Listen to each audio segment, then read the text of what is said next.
नमस्कार दोस्तों, मैं सुशील आप सभी का कंपटीशन फाइटर पर स्वागत करता हूं। तो दोस्तों, मैं होम गार्ड जो अभी वैकेंसी आई हुई है यूपी गवर्नमेंट में, उसके लिए जो एग्ज़ाम होने वाला है, पॉइंट टू दी पॉइंट सिर्फ बातें होंगी। जितना एग्ज़ाम में पूछा जाना है, जिस तरह के प्रश्न पूछे जाने हैं, उस तरह के हम यहाँ पे प्रश्नों को और यहाँ के बिंदुओं को देखने वाले हैं। आज मैं शुरू करने वाला हूँ इतिहास का ये पार्ट 1 है, जो मैं बेसिक से बिल्कुल जीरो लेवल से स्टार्ट करूँगा। पहला वीडियो आपको थोड़ा सा लॉन्ग वीडियो मिलेगा। लॉन्ग वीडियो मतलब इन डिटेल्स मिलने वाला है, ज़्यादातर इसमें डिटेल में चीज़ें मिलेंगी। उसके बाद धीरे धीरे हम सिर्फ पॉइंट टू दी पॉइंट बात करने वाले हैं। तो मेरा नाम है सुशील कनौजिया और चैप्टर का ना, ये जो चैप्टर है मानव की उत्पत्ति एवं विकास। तो पहले मानव की उत्पत्ति शुरू करने से पहले हम देखेंगे कि इतिहास क्या होता है। भूलिएगा मत चैनल को सब्सक्राइब करना और अपने दोस्तों के साथ शेयर करना। चलिए स्टार्ट करते हैं। Let's start the first chapter. What is history? History क्या है? देखिए दोस्तों, इतिहास को इंग्लिश में देखा जाए तो इसी को हम लोग हिस्ट्री कहते हैं। हिस्ट्री, इति और हास, ये दो शब्दों से मिलकर बना हुआ है। इति का मतलब होता है पुरानी, हास का मतलब कहा जाता है कहानी।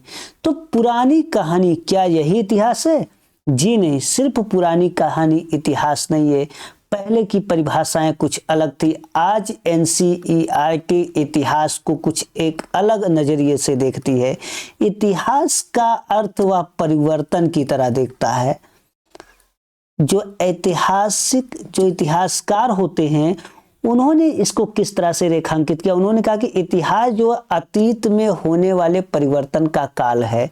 तो अतीत में जो परिवर्तन हुए हैं, परिवर्तन कैसे परिवर्तन? सामाजिक परिवर्तन, आर्थिक परिवर्तन, राजनीतिक परिवर्तन, जिस तरह से चीजें बदली हैं वह इतिहास कहलाता है। इतिहास जो ये हिस्ट्री शब्द है, ये ग्रीक भाषा के हिस्टोरिया शब्द से बना हुआ है। अभी सिर्फ बेसिक बातें कर रहे हैं। उसके बाद फर्स्ट चैप्टर कंप्लीट होने के बाद बिल्कुल वही प्रश्न देखने को मिलेंगे जो हूबहू एग्जाम में देखने को मिलते हैं। विद कॉन्सेप्ट आप देखने को पाओगे। तो यहाँ पर देखिए, इतिहास जो ये शब्द है हिस्ट्री, ये ग्रीक भाषा के हिस्टोरिया शब्द से बना हुआ है। हिस्टोरिया, इसका प्रयोग सबसे पहले एक यूनानी इतिहासकार थे जिनका नाम है हेरोडोटस। इन्होंने अपनी किताब द हिस्ट्रीज में किया था। हेरोडोटस की एक किताब थी, उन्होंने अपनी किताब द हिस्ट्रीज में सबसे पहले हिस्ट्री शब्द का प्रयोग किया था, हिस्टोरिया शब्द का प्रयोग किया था। यहीं से निकल कर आता है हिस्ट्री। इसीलिए हेरोडोटस को रोमन पूरे हिस्टोरियन में हेरोडोटस को इतिहास का पिता कहा जाता है, फादर ऑफ हिस्ट्री कहा जाता है इतिहास के। तो इतिहास में अगर फादर ऑफ हिस्ट्री देखा जाए, जो कि एक प्रश्न यहीं से बन जाता है, तो पूरे वैश्विक इतिहास की अगर चर्चा करते हैं तो फादर ऑफ हिस्ट्री या इतिहास का पिता ये महाशय जो आपको दिख रहे हैं, पत्थर की मूर्ति दिख रही है, दाढ़ी दिख रही है, ये रोमन स्ट्रक्चर आपको देखने को नजर आ रहा है, ये हेरोडोटस। हेरोडोटस, ये मैं इंग्लिश में लिख दे रहा हूँ, हेरोडोटस। उसके बाद देखिए, भारतीय इतिहास में, भारतीय परिप्रेक्ष्य में आपको पूछ लेगा प्रश्न या पूछा जाता है, भारतीय इतिहास का पिता किसे कहा जाता है? तो भारतीय इतिहास का पिता मेगास्थनीज कहे जाते हैं। जी हाँ, ये वही मेगास्थनीज हैं जिनकी पुस्तक का नाम है द इंडिका, जिसके बारे में मौर्यन काल के बारे में, मौर्यन पीरियड के बारे में बहुत ज़्यादा जानकारी मिलती है, या मौर्यन इतिहास की जानकारी मिलती है, या चंद्रगुप्त मौर्य। और उसके पहले देखा जाए तो जब सिकंदर भारत आया था, तो सिकंदर और पोरस की कहानी का वर्णन भी द इंडिका पुस्तक में मिलता है। तो प्राचीन काल में जो भारत के सामाजिक, आर्थिक, राजनीतिक परिदृश्य था, उसके बारे में जो ज़्यादा से ज़्यादा जानकारी मिलती है वो हमको द इंडिका पुस्तक से मिलती है, मेगास्थनीज की। तो इसलिए भारतीय इतिहास का पिता जो पहले पहल बात की जाती है वह है मेगास्थनीज। और वैसे इतिहास का पिता कहा जाता है हेरोडोटस, लेकिन भारतीय संदर्भ में पूछेगा तो आप क्या बताएंगे? मेगास्थनीज।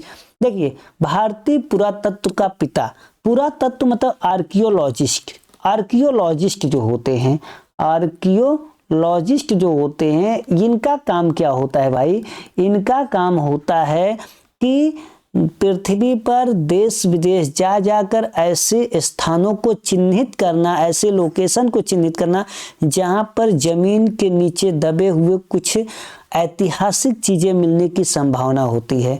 ये होता है आर्कियोलॉजिकल डिपार्टमेंट, पुरातत्व विभाग होता है जो ऐसी चीजों को इकट्ठा करता है और फिर इतिहास तैयार करता है। तो अलेक्जेंडर कनिंघम जो महानिदेशक बनाए गए थे, भारतीय जो पुरातत्व सर्वेक्षण विभाग था उसका महानिदेशक इनको बनाया गया था अंग्रेजों के समय में। तो इन्हीं की देख रेख में यहाँ पर काम चल रहा था, हड़प्पा सभ्यता की खोज वगैरह का काम चल रहा था। तो भारतीय पुरातत्व का पिता जो कहा जाता है अलेक्जेंडर कनिंघम को कहा जाता है। याद रखिएगा, भारतीय पुरातत्व का पिता अलेक्जेंडर कनिंघम को कहा जाता है। देखिए, इतिहास की तो बात हम कर रहे हैं कि भाई इतिहास जो है ये क्या है, अतीत में होने वाले परिवर्तनों का एक प्रकार से लेखा जोखा है कि क्या परिवर्तन समाज में देखने को मिला। हमारे अतीत किसी एक राजा का इतिहास नहीं है, इसमें राजा प्रजा हर तरह के लोगों का इतिहास है। तो इतिहास को देखो 3 कैटेगरी में बांटा गया है। एक है प्राग ऐतिहासिक काल। प्राग ऐतिहासिक काल मतलब प्री हिस्टोरिक पीरियड इसको बोला जाता है इंग्लिश में, प्री हिस्टोरिक पीरियड। और एक होता है आद्य ऐतिहासिक काल जिसे कहा जाता है प्रोटो हिस्टोरिक पीरियड। ये प्रोटो हिस्टोरिक है। और एक होता है ऐतिहासिक काल जिसे हिस्टोरिक पीरियड बोला जाता है, ऐतिहासिक काल। इन तीनों को डिवाइड करने का क्या मकसद रहा होगा, उन मकसद पर हम चर्चा करते हैं। पहले इतिहास को इस तरह से 3 कैटेगरी में बांटा गया है। किस बेस पर? उनके साक्ष्यों के बेस पर। जो साक्ष्य उपलब्ध थे, कब कौन से साक्ष्य उपलब्ध थे, कब कौन से साक्ष्य उपलब्ध नहीं थे। जैसे हम बात करते हैं अगर प्राग ऐतिहासिक की, तो भाई प्राग ऐतिहासिक एक ऐसा काल है ना, ये सबसे प्राचीन काल इतिहास का माना जाता है। इस समय हमारे पास कुछ नहीं था, इनका इतिहास जानने का हमारे पास कोई स्रोत ही नहीं है। ये शुरुआत के मानवों का काल है, जब मानव इधर उधर भटकता रहता था। उसको न पढ़ने का ज्ञान था, न लिखने का ज्ञान था, न उसके पास समझ थी।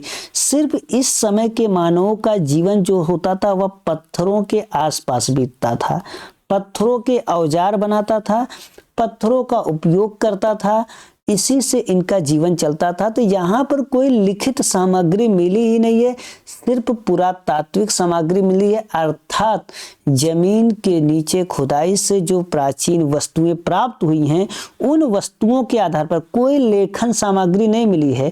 सिर्फ उन प्राचीन वस्तुएं जो पुरातात्विक वस्तुएं होती हैं, यानी जो जमीन के नीचे दब गई और उन्हें बाद में खुदाई द्वारा प्राप्त किया गया, उस पर कुछ लिखा नहीं है। उन वस्तुओं, चाहे उसमें क्या पत्थर के औजार हों, सिक्के हों या बर्तन हो, ऐसे बहुत सी चीजें मिल सकती हैं। तो इन सब के आधार पर इनका इतिहास बनाया गया। इसको इतिहासकार जो होते हैं, हिस्टोरियंस, वो इन सब चीजों से इसको लिखने का प्रयास किए, समझने का प्रयास किए कि किस तरह से उनका जीवन होता था। तो ये है प्राग ऐतिहासिक काल। उसके बाद आता है आद्य ऐतिहासिक काल। आद्य ऐतिहासिक काल में क्या बातें हैं, जैसे एक एक पॉइंट देखते हैं। तो पहला है जो प्राग ऐतिहासिक काल, इस समय पुरातात्विक साक्ष्य उपलब्ध थे, यानी कि जमीन के नीचे से खोद खोद के इस तरह से चीजों को इकट्ठा किया गया। इस तरह से ये औजार मिले, हथियार मिले। इन हथियारों औजारों के आधार पर इतिहासकारों ने उस समय के लोगों के रहन सहन, जीवन शैली का पता लगाया और बताया कि कैसे थे। तो ये पुरातात्विक साक्ष्य होते हैं। पुरातात्विक साक्ष्य उपलब्ध थे, लेकिन पुरातात्विक साक्ष्य उपलब्ध तो था, लेकिन लिखित साक्ष्य कुछ नहीं मिला है। उस समय का कोई ऐसी चीज नहीं मिली है जिसमें लेखन का पता चलता हो। तो इसमें जो आता है प्राग ऐतिहासिक काल में मुख्य रूप से आता है पाषाण काल। तो हम इसमें पाषाण काल जब पढ़ेंगे तो वो बात देखेंगे। दूसरा जो विभाजन है हम लोगों का या इतिहास का, वह आद्य ऐतिहासिक काल, जिसको प्रोटो हिस्टोरिक पीरियड कहा जाता है। Proto historic period. Proto historic period में एक तो पुरातात्विक साक्ष्य मिले, यानी कि मिट्टी के बर्तन मिले, मुहरें मिली, सील मिली, सिक्के मिले, और औजार मिले, ये सब पुरातात्विक साक्ष्य हैं।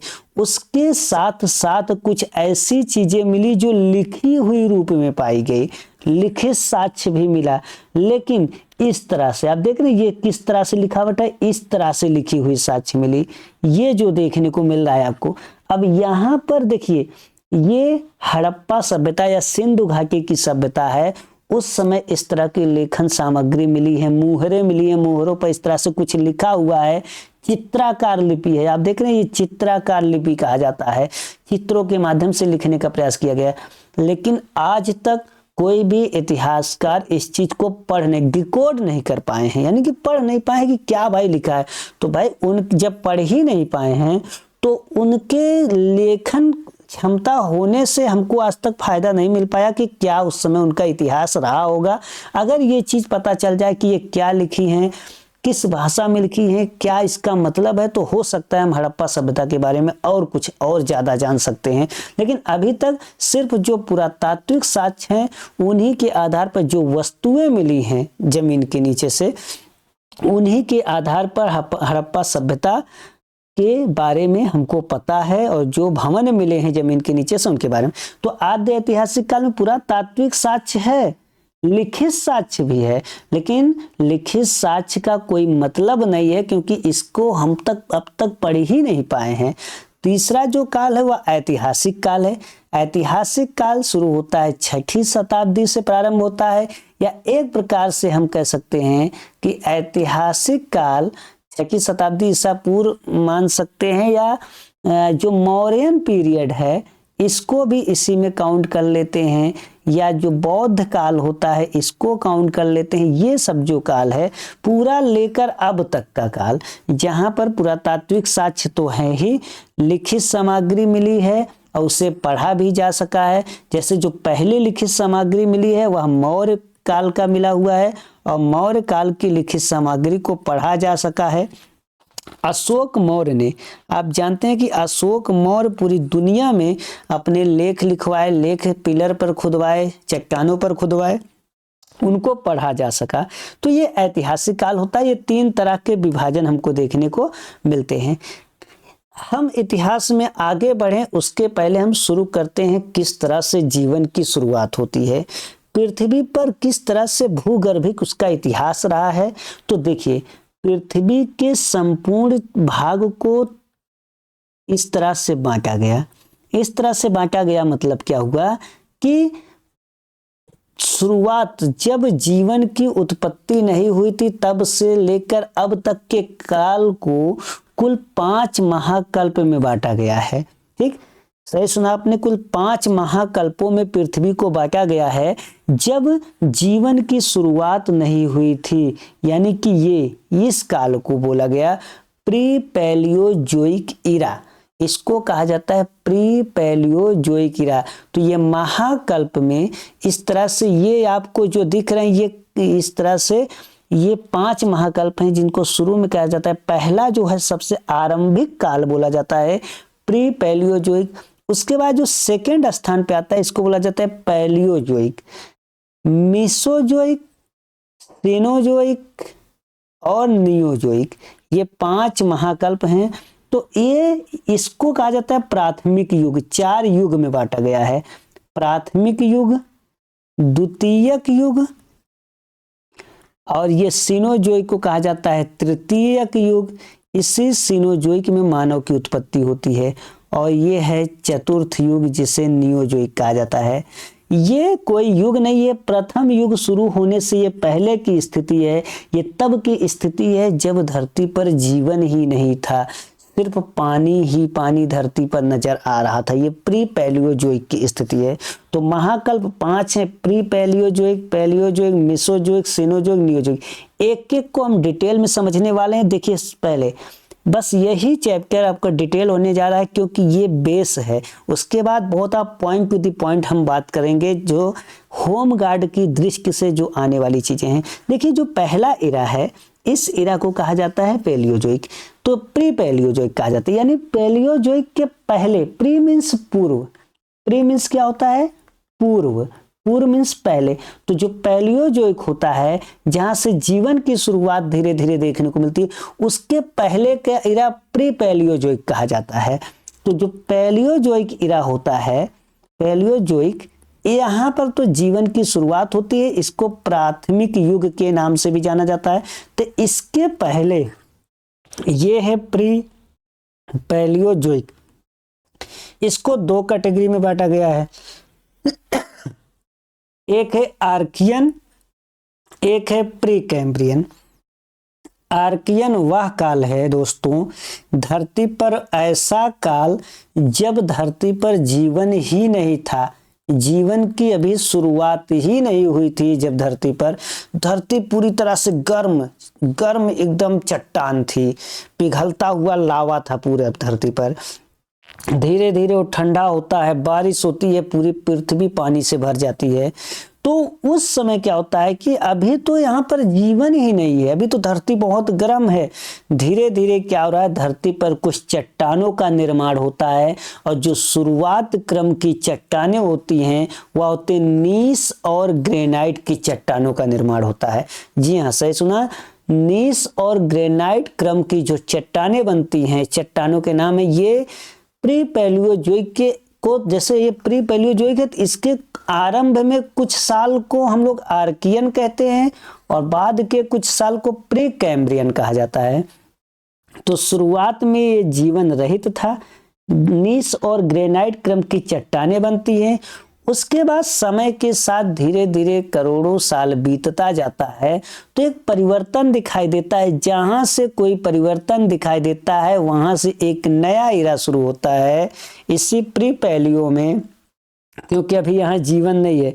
इसे कहते हैं प्री कैम्ब्रियन। कैम्ब्रियन के पहले प्री कैम्ब्रियन। तो प्री कैम्ब्रियन में क्या होता है, अरावली, जिस अरावली का विवाद अभी चल रहा था भारत सरकार का कि अरावली को पहाड़ी माना जाए कि ना माना जाए, कितने को पहाड़ी मानना है, कितने को नहीं मानना है।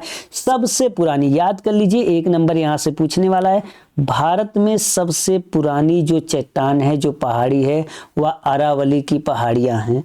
इन्हें अवशिष्ट पहाड़ियां कहा जाता है। अरावली सबसे पुरानी चट्टानें हैं, अवशिष्ट चट्टानें हैं, अवशिष्ट पहाड़ियां हैं। क्यों अवशिष्ट, मतलब बचा हुआ। पहले इनकी ऊंचाई ज्यादा होती थी, धीरे धीरे हवा पानी तूफान से घिसती गई, ऊंचाई छोटी होती गई, तो जो बचा वो अवशिष्ट हो गया।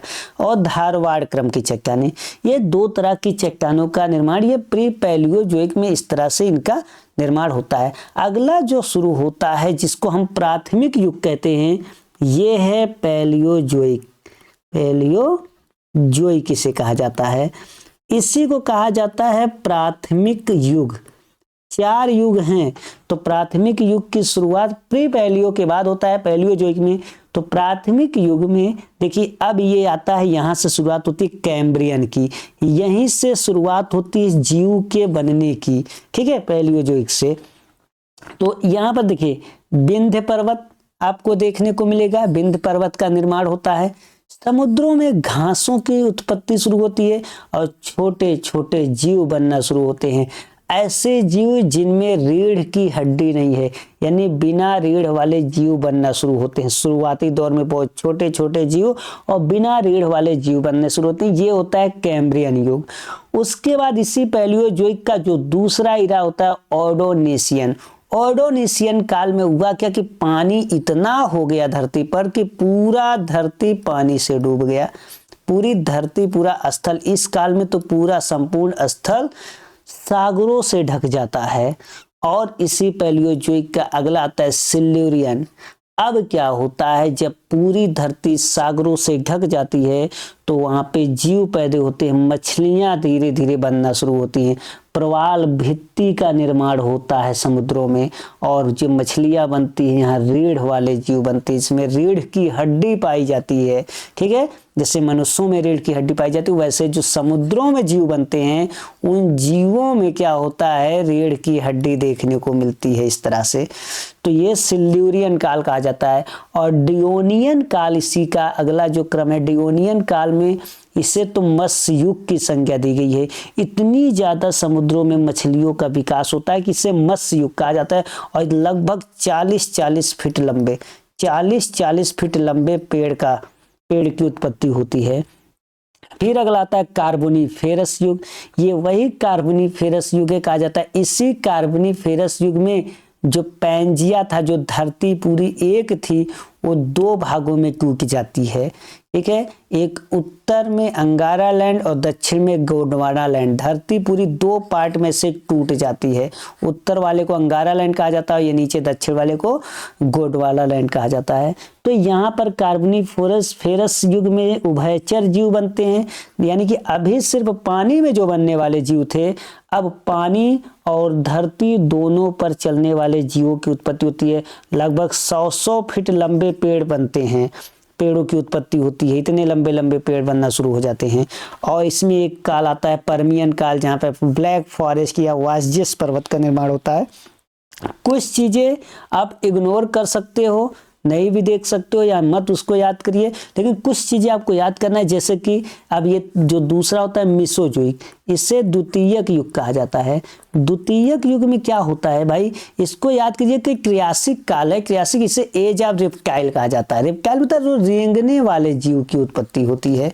तो ये पॉइंट याद कर लीजिए कि क्रियासिक युग में एज ऑफ रेप्टाइल इसे कहा जाता है। यहाँ पे रेंगने वाले जीवों की उत्पत्ति होती है, जो रेंग कर चलते हैं, सांप, छिपकली, ठीक है, इस तरह के जीवों का।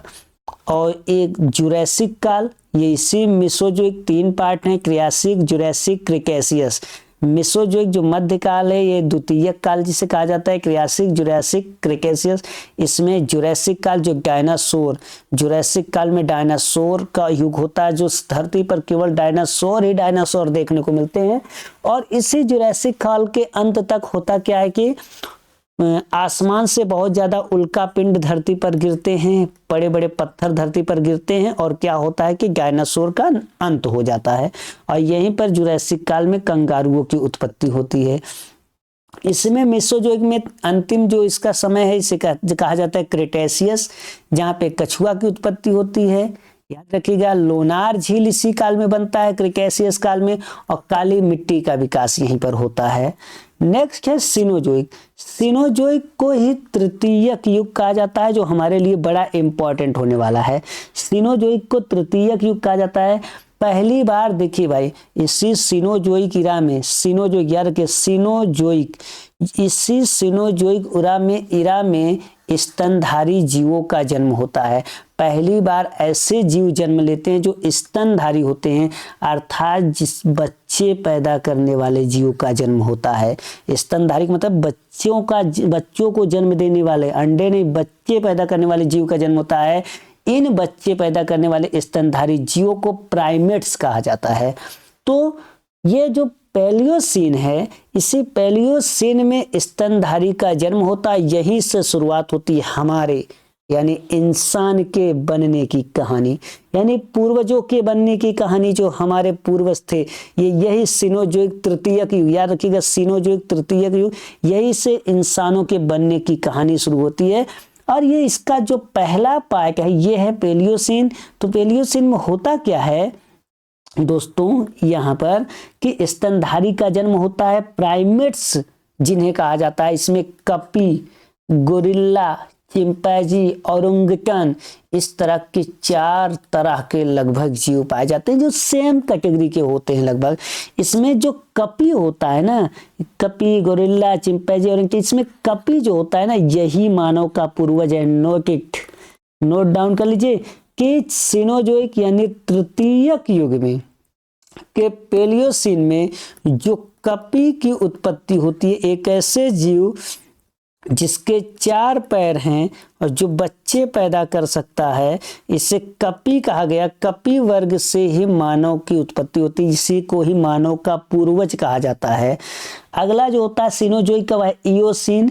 यहाँ पर आपको हिमालय आप जानते हैं, भारत के उत्तर में इस तरह से बड़ी बड़ी पर्वतों क्या है, हिमालय, जो 4 भागों में इस तरह से बटा हुआ है।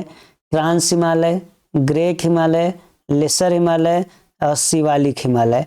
तो सबसे पहले ये ट्रांस हिमालय की उत्पत्ति होती है। सबसे उत्तर जो चाइना की तरफ है उसे कहा जाता है ट्रांस हिमालय। फिर दूसरे को बृहद हिमालय या ग्रेटर हिमालय कहा जाता है। तीसरे को लघु हिमालय या लेसर हिमालय कहा जाता है या मिडिल हिमालय कहा जाता है, और चौथा शिवालिक हिमालय है। तो इयोसीन में ट्रांस हिमालय, सबसे पहले ट्रांस हिमालय की उत्पत्ति होती है।